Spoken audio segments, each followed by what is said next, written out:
Okay, we got this, I think it's 1955 Chris Craft engine in for repair.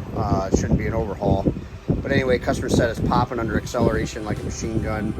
So I told them over the phone to disconnect spark plug wires and run the engine, rev it up until it quits popping. Well, they took cylinder number 3, technically in GM land, and it stopped popping. So they decided, Chris, we're just going to jerk the engine out and take it over to you. So what I'm going to do here is a hillbilly diagnostic. We use a screwdriver to turn the motor over. We're going to look at valve action.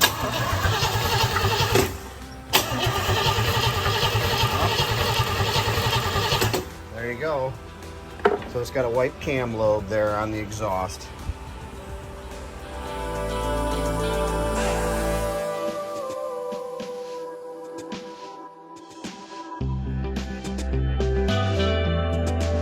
Okay, we got the cam out of our 283, and it looks like it was just number 3 exhaust.